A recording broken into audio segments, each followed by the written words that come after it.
Bahkan di tanggal 6 kemarin kita outflow terbesar ya 2,4 triliun semenjak bulan Oktober dan September di tahun 2024 kemarin seperti itu. Jadi saya ekspektasikan masih ada potensi untuk penurunan ke 6.500, 6.600. Ya, kita sudah bisa menyimpulkan bahwa Bank Mandiri ini masuk dalam fase koreksi, bukan bearish ya, koreksi sekali lagi. Kenapa koreksi? Karena semenjak COVID kita belum melihat ada koreksi secara major ya di Bank Mandiri. Satu push naik ke atas dari 2020 sampai 2024 ini sudah cukup membuat Bank Mandiri ini terapresiasi sebesar 283%. Tapi yang menarik dari Bank BCA, closing weekly-nya itu masih cukup bagus ya, membentuk hammer candlestick. Di sini juga hammer candlestick. Last time kita lihat di bulan Mei 2024 kemarin, setelah hammer dia masih bisa naik dengan lumayan ya, bertahan di atas moving average, naik 17% ke atas. Oke, langsung aja kita akan bahas ya teman-teman untuk update dari IHSG dan juga dua saham pilihan. Kali ini kita akan coba bahas dua saham banking ya, dari Bank Mandiri dan juga BBCA. Ini kedua saham ini punya korelasi negatif ya untuk saat ini. Kita melihat nanti ada potensi-potensi yang bisa teman-teman coba perhatikan dan manfaatkan seperti itu. Jadi kita akan langsung mulai untuk pergerakan dari IHSG dulu. Yang pertama untuk weekly time frame, karena kita sudah weekly close ya. Teman-teman bisa coba perhatikan di sini. Saya akan coba bahas untuk weekly-nya.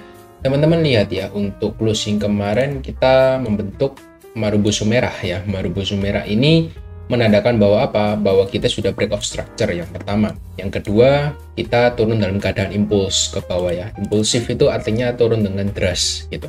Ada potensi kalau kita closing seperti ini, kita akan melanjutkan penurunan kembali seperti di minggu kemarin seperti itu. Targetnya di mana? Target saya ada di 6.500, 6.600, itu target pertama kita gitu. Jadi kemarin sudah saya sampaikan 6.700 itu penurunan maksimal ya, bahkan di Discord juga sudah saya sampaikan penurunan maksimal di sana. Tapi saya kan sudah beritahukan sama teman-teman ya bahwa kita harus tunggu reaksinya. Reaksinya itu seperti apa? Dan setelah kita lihat untuk reaksi closing di minggu kemarin ya, bahwa kita minus 4,6 triliun untuk outflow ya dari market, dan juga di daily-nya itu turunnya juga dengan impuls ya, setelah dia reject area moving average yang sudah kita perhatikan sama-sama ya. Ini reject, ini reject trend line, reject moving average lagi. Setelah itu dia tidak mampu mempertahankan area resistennya, lalu dia drop dengan signifikan ke bawah, dibarengi dengan outflow ya. Saya melihat ini outflow, bahkan di tanggal 6 kemarin kita outflow terbesar ya 2,4 triliun semenjak bulan Oktober dan September di tahun 2024 kemarin seperti itu. Jadi saya ekspektasikan masih ada potensi untuk penurunan ke 6.500, 6.600. Kenapa kok 6.566 bisa menjadi area support penting? Karena teman-teman lihat ya, di sini ada area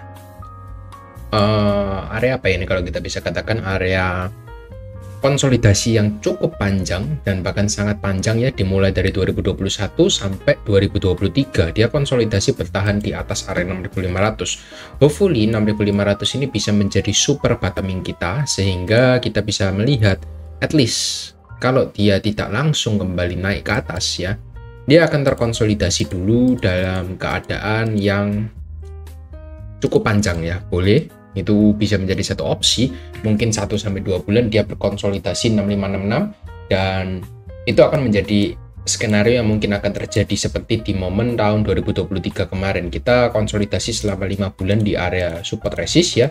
Di sini tidak memberikan opportunity kita untuk trading dengan jangka waktu yang panjang itu pasti, karena IHSG-nya cuma naik dan turun dengan range area yang sangat sempit. Jadi teman-teman bisa perhatikan, hati-hati kalau teman-teman ada trading di saham-saham yang berkolerasi positif dengan IHSG, terutama dari saham-saham foreign seperti banking, lalu blue chip lainnya ya, ada Telkom, Astra, itu akan mudah tergocek teman-teman kalau trading di momen-momen saat ini. Karena sebentar, seperti yang kita tahu ya, bahwa market itu lagi choppy dan trennya sekarang lagi bearish ya untuk foreign inflow-nya. Teman-teman bisa lihat kita outflow beruntun dari bulan September sampai bulan Februari ini tanpa ampun ya. Inflow-nya cuma kecil-kecil tapi langsung jebol, outflow lagi sampai habis dihabiskan sama foreign seperti itu. Jadi hati-hati buat teman-teman ya yang ada posisi terutama dari saham-saham blue chip. Saya sarankan untuk review ulang kembali portofolionya teman-teman, seperti itu. Dan juga saya ingin sampaikan ya disclaimer bahwa semua nanti informasi yang akan saya sampaikan tadi barusan dan juga nanti untuk saham-saham blue chip, banking, itu teman-teman harus analisa ulang lagi, nggak bisa ditelan mentah-mentah, sehingga teman-teman bisa mendapatkan apa yang saya sampaikan dan teman-teman sesuaikan dengan resikonya teman-teman sendiri, seperti itu. Kurang lebih itu dari IHSG. Next kita akan move ke Bank Mandiri. Untuk Bank Mandiri, ya seperti ini pergerakannya. Saya hapus ya ulang dari awal. Kita buka untuk weekly close di minggu kemarin. Untuk weekly close, kita melihat ini ada area trend line ya yang terbentuk. Sudah sering saya mention ketika live streaming untuk Bank Mandiri. Area trend line ini merupakan area trend line dari masa COVID ya. Area trend line sangat-sangat penting, bullish trend line-nya. Dan ternyata Bank Mandiri gagal bertahan ya. Di balik semua ceritanya, kita sudah bisa menyimpulkan bahwa Bank Mandiri ini masuk dalam fase koreksi. Bukan bearish ya, koreksi sekali lagi. Kenapa koreksi? Karena semenjak COVID kita belum melihat ada koreksi secara major ya di Bank Mandiri. Satu push naik ke atas dari 2020 sampai 2024, ini sudah cukup membuat Bank Mandiri ini terapresiasi sebesar 283% gitu. Jadi ya sangat wajar lah kalau dia harus koreksi dulu ke bawah, menjemput area-area support pentingnya yang belum sempat dijemput kemarin gitu. Jadi dia meninggalkan beberapa gap ya kalau saya lihat di sini. Gapnya ada di gap pertama di sini. Ini sudah di fill ya di minggu kemarin. Kita lihat sudah di fill habis ya. Lalu teman-teman bisa lihat ini ada gap lagi di area 4100, 4200. Ini berpotensi untuk menjadi next visit area untuk Bank Mandiri. Teman-teman bisa perhatikan ya area gap-gap penting yang akan diisi gitu. Biasanya ketika dia lagi koreksi ya, karena ini kan sudah, kalau kita closing dalam keadaan seperti ini untuk Bank Mandiri, maka bisa dipastikan kita akan mencari area support berikutnya, which is itu kalau kita tarik ke samping ya sesuai 4100 sampai area 4000 kalau kita boleh bulatkan. Itu untuk target monthly time frame ya. Tapi di weekly-nya gimana? Di weekly-nya juga sejalan kalau saya lihat ya. Yang pertama dia sudah pecah dari structure untuk trend line-nya. Teman-teman bisa lihat ini trend line yang sudah kita gambarkan dari masa COVID kemarin. Ini sudah dipecah for the first time semenjak bulan Desember kemarin. Dia turun impulse, lalu saya kira dia bisa langsung lanjut naik ke atas ya untuk mereclaim area supportnya. Jadi jatuhnya nanti false breakout, tapi ternyata dia cuma retest area moving average. Setelah itu apa? Di follow up dengan breakdown yang signifikan di weekly time frame ya. Weekly time frame di minggu ini sudah memberikan kita konfirmasi bahwa tidak ada alasan untuk kita hold di saham Bank Mandiri untuk saat ini. Kenapa? Satu minggu terakhir kita minus 14,5%, dibarengi dengan outflow yang terbesar 2,5 triliun dalam waktu satu minggu saja. Dan teman-teman bisa lihat ya, outflow ini sebesar apa sih? Outflow-nya itu yang terbesar dari yang terbesar. Kenapa? Nah, teman-teman bisa lihat ya, dari tahun 2018 kita nggak pernah mendapati outflow Bank Mandiri sebesar ini. Gitu.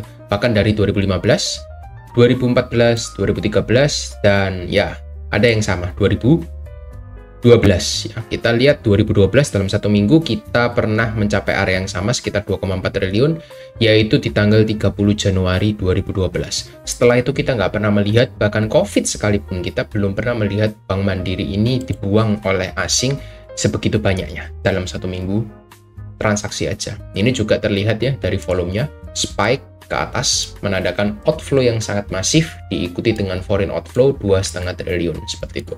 So, Bank Mandiri agak susah kalau kita memang harus reclaim untuk area trend line-nya kembali. Maybe yang bisa saya sampaikan mungkin untuk Bank Mandiri, kita punya resisten trend line baru. Ini akan saya hapus. Dan teman-teman lihat ya, kalau dia bisa naik kembali, maybe 5.800 itu akan menjadi area resistennya sebelum dia melanjutkan penurunannya, seperti itu.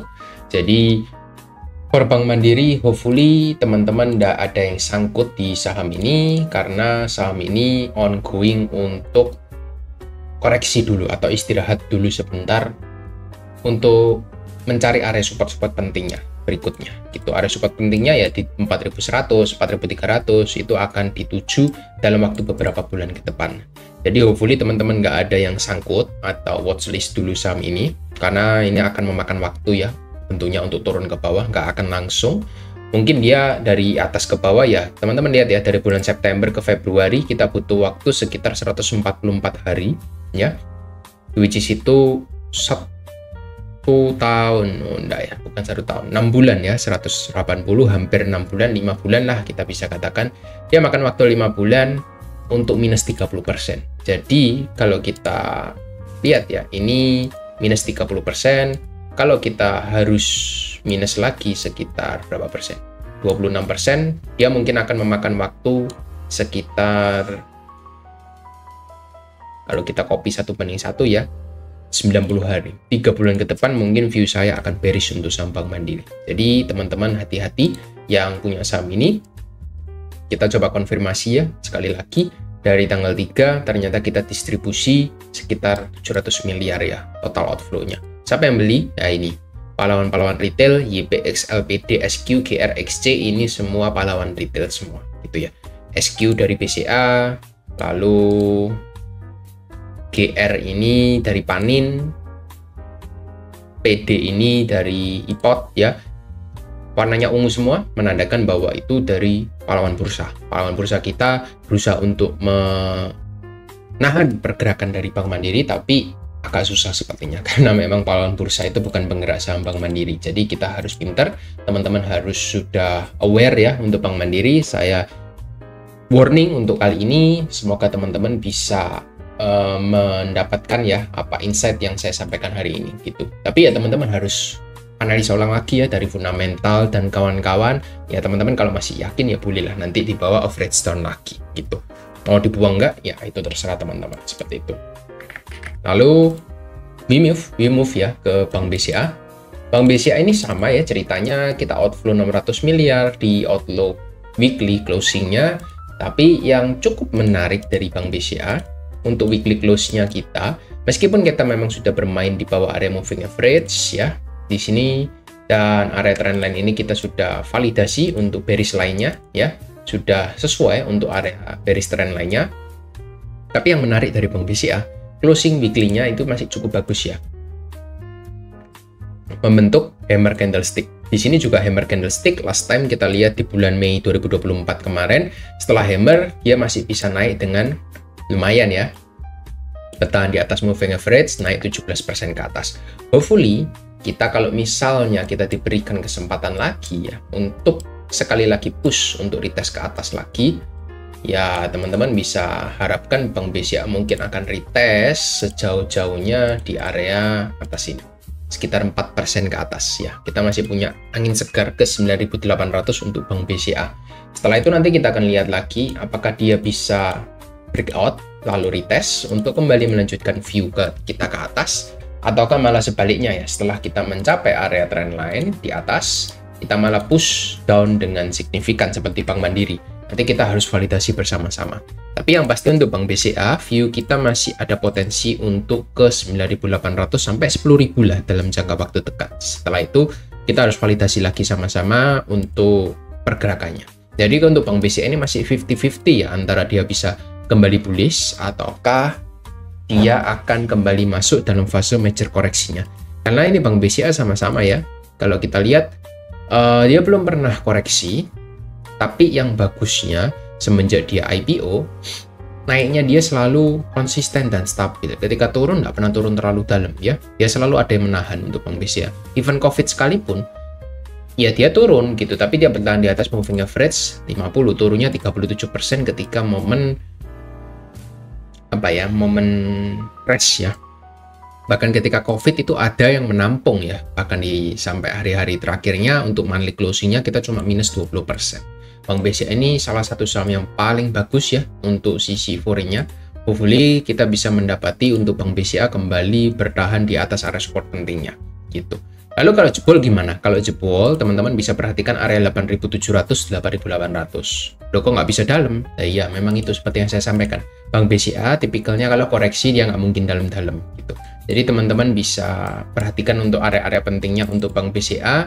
Selama Bank BCA nanti bertahan di atas area support 9.100 sih masih ada potensi. Kalau kita nanti naik ke 10.000 ya, misal kita reject pun ada potensi kita akan konsolidasi dulu dengan waktu yang cukup lama di area 9350. Jadi Teman-teman bisa manfaatkan area konsolidasi yang terjadi selama beberapa bulan nanti itu untuk akumulasi berkala. Karena Bank BCA ini cukup lemot ya dan lambat untuk ketika dia sebelum rally, dia pasti akan memberikan kita tanda-tanda ya.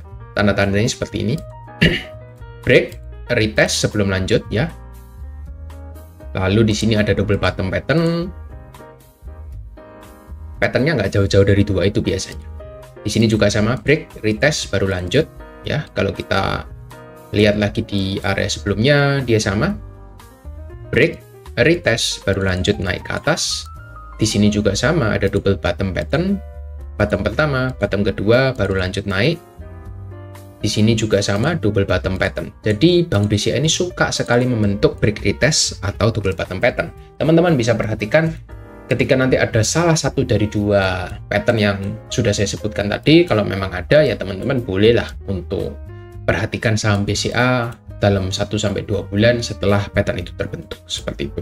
Biasanya akan memberikan hasil return yang lumayan untuk Bank BCA. Kurang lebih seperti itu untuk Bank BCA. Hopefully teman-teman bisa mendapatkan insight sedikit dari kedua banking yang sudah saya bahas tadi. Kurang lebih seperti itu aja untuk update kali ini. Thank you semua. Dan disclaimer on harus dianalisa ulang lagi. Thank you dan see you on next video. Bye-bye.